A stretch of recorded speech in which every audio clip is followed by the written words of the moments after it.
صباح الخير. صباح السعادة على عيونك يا أستاذ نجف. إيه مش عوايدك تتأخر؟ اعمل ايه؟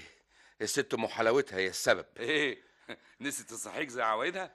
من يوم ما المنبه عطل وانا متفق معاها تخبط عليا، آه. لكن يظهر هي رخرة راحت عليها نومة. ما تصلح المنبه يا أستاذ نجف وتريح روحك. حاولت اصلحه لكن يظهر مش عايز يشتغل. إيه ده؟ حاولت تصلحه بنفسك وعايزه يشتغل؟ ده كلام يا سي نجف. ما انا اصلي وديته للجدع الساعاتي، قال لي ده ما ينفعش ووراني كم منبه جداد علشان اشتري واحد منهم. استاذ نجف، يا استاذ نجف. ايه خير يا محروس؟ البيه المدير عايز حضرتك. السيد المدير عايزني انا؟ ايوه عايزك انت. يكون عايز واحد تاني وانت مش واخد بالك يا محروس؟ لا يا سيدي عايز حضرتك. خير، اللهم اجعله خير. مالك كده يا نجف؟ ما تروح تشوفه عايز ايه؟ يا فتاح يا عليم يا رزاق يا كريم. خايف من ايه بس؟ انت عملت حاجة؟ مش حكاية خايف، ما انت عارف لسانه. طب روح بس شوف عايز منك ايه. يلا يا استاذ نجف. حاضر يا سيدي حاضر. مالك مستعجل عليا كده ليه؟ الدنيا ما طارتش. ده طلبك من بدري. وقلت له ايه؟ قلت له ان حضرتك لسه ما شرفتش. ما تروح يا استاذ مرسي تشوفه عايز ايه. ما انت عارف انا بعامله ازاي وانا بيهمني. وبعدين هو طلب بالاسم، اروح انا اقول له ايه؟ اقول له انا جاي بدالك؟ طبعا ما يصحش. عندك حق. عن اذنكم. يا ساتر يا رب، يا ساتر استر يا رب. ادخل.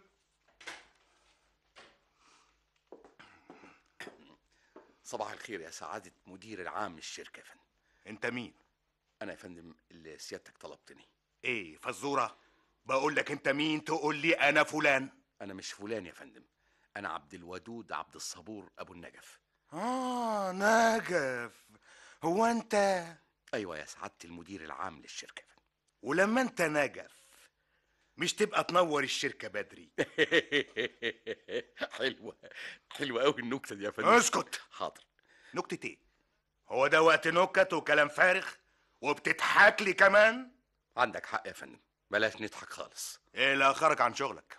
هو في الواقع يا فندم اتكلم من غير الواقع والحقيقة، بلاش مقدمات. ايه اللي اخرك؟ بصراحة كده يا فندم، الست أم حلاوتها هي السبب. نعم. حاكم المنبه يا فندم عطلان، بصراحة تعب قوي، ولما وديته للساعات. انت هتحكي لي حكاية على الصبح؟ مش حضرتك طلبت الصراحة يا فندم؟ الصراحة انك موظف مهمل يا سعادة المدير العام للشركة. في مواعيد يا فندم ولازم تحترمها، مفهوم؟ مفهوم يا سعادة المدير العام للشركة. ولما حضرتك بقى تتأخر 10 دقايق كل يوم، معنى كده انك بتخسر الشركة، لان 10 دقايق في الشهر تبقى بكام؟ ها؟ يا فندم أنا ما بتأخرش كل يوم. اسمع الكلام واحسب معايا. حاضر يا فندم. 10 في 30 يساوي 300 دقيقة. تبقى في السنة بكام؟ تبقى 4 يبقى 6. طب تسمع حضرتك ورقة وقلم بس؟ ورقة وقلم ليه يا اخويا؟ بس عشان احسبها مظبوط يا فندم. كلام فارغ. اكبر دليل على استهتارك وعدم تقديرك للوقت اللي بتعمله دلوقتي. عايز تحسب وتطرح وتضيع وقت الشركة. اسمع، مخصوم منك يومين. طيب. ايه مش عاجبك؟ لا يا فندم، لا انا عاجبني يا فندم، بس مش عايز اخد ودي مع حضرتك في الكلام. ليه؟ ها بتحتقرني؟ لا يا فندم العفو، بس عشان ما تضيعش الوقت يا فندم. شوف شغلك يا فندم، ومرة تانية تتأخر ما تجيش الشركة خالص، مفهوم؟ لا مؤاخذة يا فندم، ما اجيش الشركة ليه؟ ايه مش فاهمها دي؟ يعني تبقى مرفوض. مرفوض. افتكر دي مفهومة مش كده؟ مفهوم يا فندم، مفهوم. روق امال يا سي نجف. اروق ازاي وسيادة المدير العام عايز يرفدني يا انت اخي؟ عارف كلامه بيخوفك بس يا نجف. يعني كنت اقول له ايه يا استاذ مرسي؟ قول له حاضر، قول له مش هتأخر مرة تانية، قول له آخر مرة وخلاص. ما هو حضرته سألني عن السبب، وطبعا قلت له حكاية جارتك أم حلاوتهم وحكاية المنبه الصراحة حلوة يا استاذ مرسي. صراحة إيه بس يا نجف أنت آخر؟ ما أنت مش لازم كل واحد تقابله تحكي له عن مشاكلك. صح عندك حق، انا غلطت. اسمع بقى، أي. بصراحة كده أنت مش عاجبني حالك يا نجف. ليه بس؟ تعرف أنا بقالي كام ليلة ما نمتش؟ مشغول في ايه يا استاذ مرسي؟ أولا مش عايزك تقول لي يا أستاذ، إحنا زمايل وعيب تقول لي يا أستاذ. طب مشغول في ايه يا مرسي؟ مشغول بيك أنت يا نجف. ايه؟ مشغول بيك.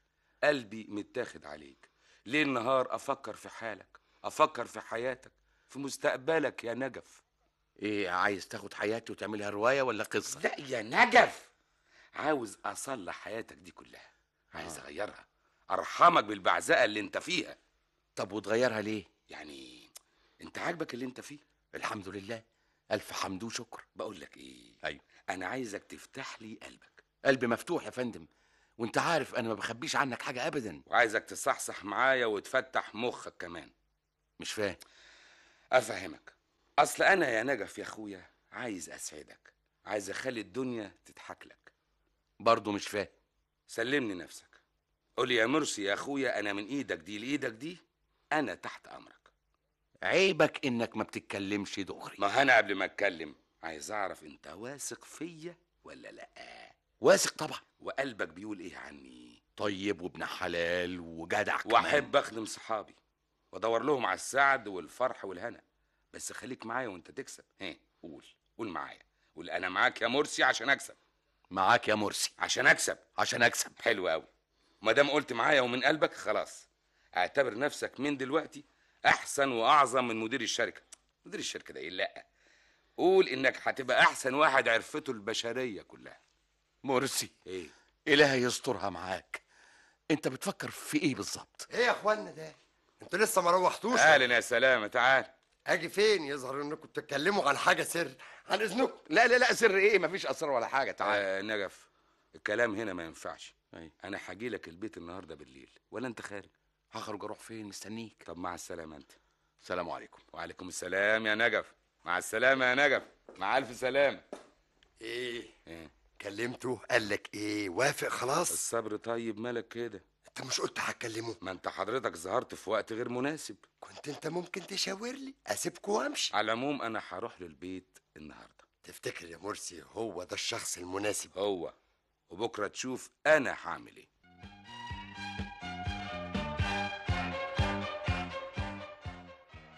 سي نجف، سي الاستاذ نجف. ايوه يا ست ام حلاوتهم. اوعى يا اخويا تكون لسه زعلان مني. لا ابدا، هزعل منك ليه بس؟ على العموم انا لقيت حل للمشكله كلها. خد يا اخويا، خد. ايه ده؟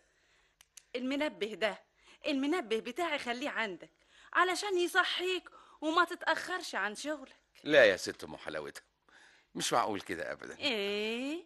ما انا مش عايزاك تتاخر عن شغلك. اصحى يا اخويا في الوقت اللي يعجبك وتروح شغلك على اقل من مهلك. كتر الف خيرك. خلي المنبه عندك وانا هصحى بدري برضه. يعني عايز تزعلني يا سي الاستاذ نجف؟ ربنا ما يجيب زعل، بس اللي حصل النهارده مع السيد المدير العام للشركه مش هيخليني اتاخر ابدا. اوعى يكون زعلك ولا قالك كلمه جرحت احساسك. لا، حصل خير. عشان ما تزعلنيش خلي المنبه عندك، وحياتي عندك تخلي المنبه معاك. ايوه لكن بس. ما لكنش ولا حاجه، ده انا بحلفك بحياتي. خلاص، بس هديهولك بعد يومين عشان حلفتي. طبعا اذنك بقى يا سي الاستاذ. مع السلامه. مع الف سلامه. الله، مين اللي واقف هناك ده؟ ده انا عايز الاستاذ نجف. الاستاذ نجف في الاوضه اللي هناك دي، الاوضه اللي في البادرون تحت. طب دقيقه واحده وانا اندهولك. خدي راحتك يا ست. يا استاذ نجف، يا سي الاستاذ. ايوه يا ام حلاوتهم. كلم يا اخويا، واحد عايزك. مين؟ انا يا نجف، انا اخوك مرسي. اتفضل يا استاذ مرسي، اتفضل تعالى. يا ساتر. مساء الخير. اهلا مساء النور. تعالى ادخل ادخل. يا سي الاستاذ. لا كتر الف خيرك يا ست ام حلاوتهم. ادخل تعالى، اتفضل. ادخل فين بس الاول؟ الله، انت هي الدنيا ضلمه كده ليه يا نجف؟ اللمبه اتحرقت امبارح ونسيت اجيب واحده تانية. مش مهم ابدا. كل ده انا هخلصك منه.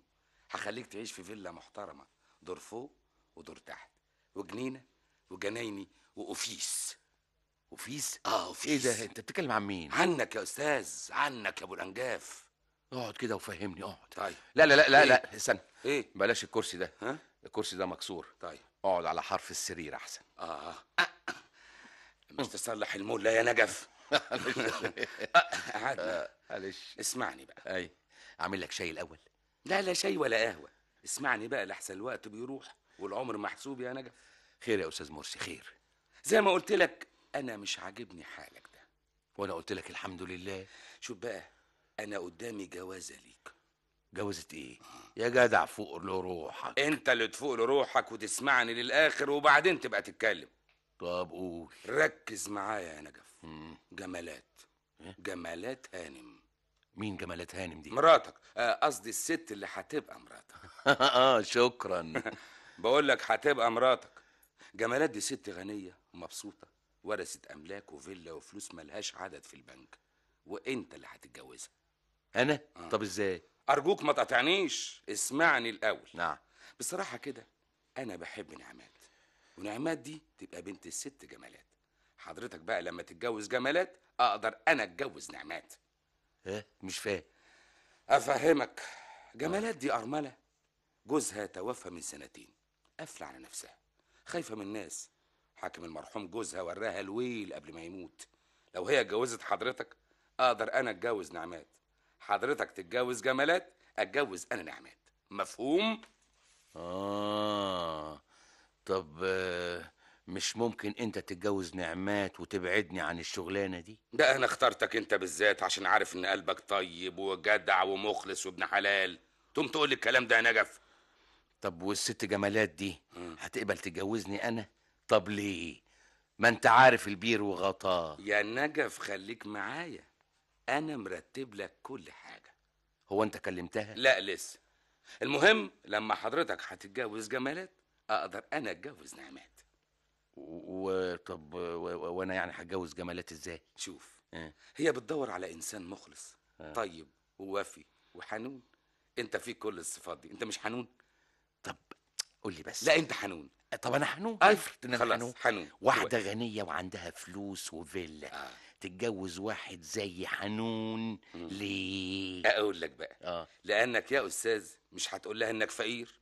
هي هتفهم انك غني زيها. شكرا. حياة ابوك تبعدني عن الحكايه دي. دي فرصه العمر يا نجف، فرصه العمر، والعمر بيضيع. ممكن اشوف مين اللي بيخبط؟ خد راحتك يا حبيبي. لا مؤاخذة يا سي الأستاذ، الشاي. وليه بس التعب ده؟ تعبك راحة يا سي الأستاذ. كتر ألف خيرك. ايه ده؟ شاي وبقسماط؟ ست طيبة. نجف. أيوة. هل في بينك وبينها حاجة؟ يا راجل دي جارتي. يا حنون يا حنون. اوعى تكون يعني انت فاهمني طبعا. بقولك ايه، انت يظهر عليك فايق ورايق النهارده. اشرب الشاي وتوكل على الله. قول لي الاول، انت فكرت في كلامي؟ اعمل معروف يا مرسي، شوف حد غيري. يا نجف قلت لك دي فرصة وجرب. ان ما عجبكش قول بلاش. ما هو انا ما اتعودتش احشر نفسي في حاجه مش قدها. اسمع كلامي يا نجف، دي فرصة العمر، فرصة العمر يا ابو الانجاز.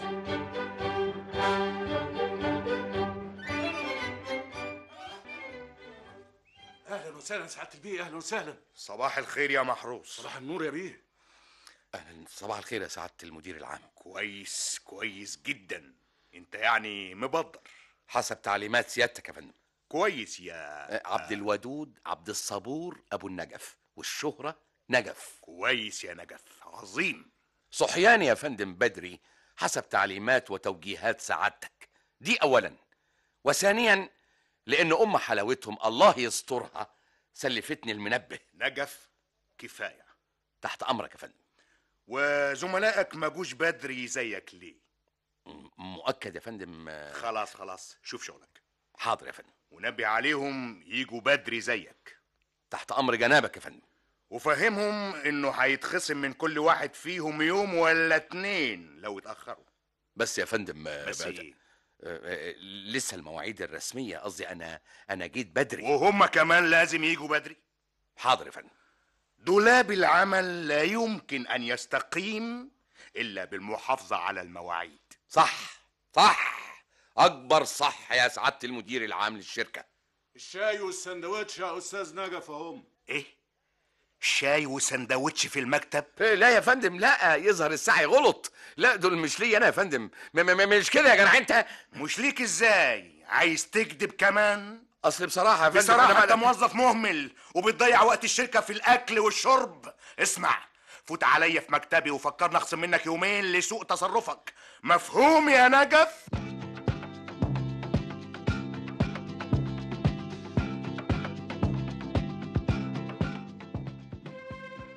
يعني افهم من كده انك اقنعته خلاص انه يتجوز الست جمالات؟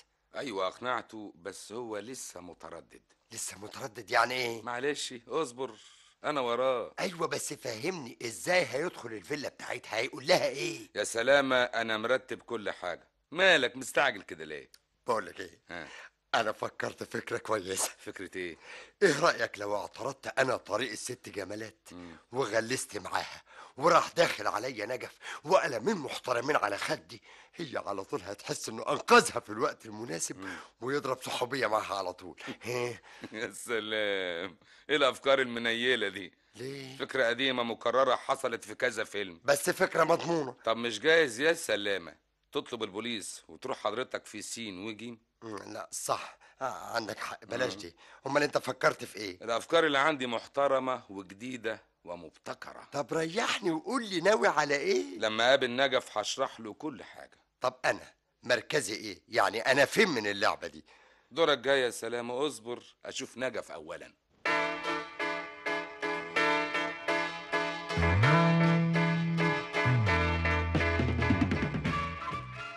ايه ده يا سي نجف؟ ده كشف بالحساب يا فندم. حساب ايه؟ الصفر ده لازمته ايه؟ يا فندم الصفر ده مش عارف تجمع ولا تطرح؟ كلام فارغ. يا سعاده المدير العام، الحكايه الحكاية انك خلاص ما بقتش نافع. انا استحملتك كتير كتير قوي. انت عارف الصفر الزيادة ده يخسر الشركة كام؟ يا فندم الصفر ده انا ما اعرفش مين اللي جابه هنا. وكمان بتنكر؟ مش ده خطك؟ خطي ايوه، بس الصفر ده مش خطي. نعم، بتهزر حضرتك. اسمع، انت مرفوض. ايوه مرفوض.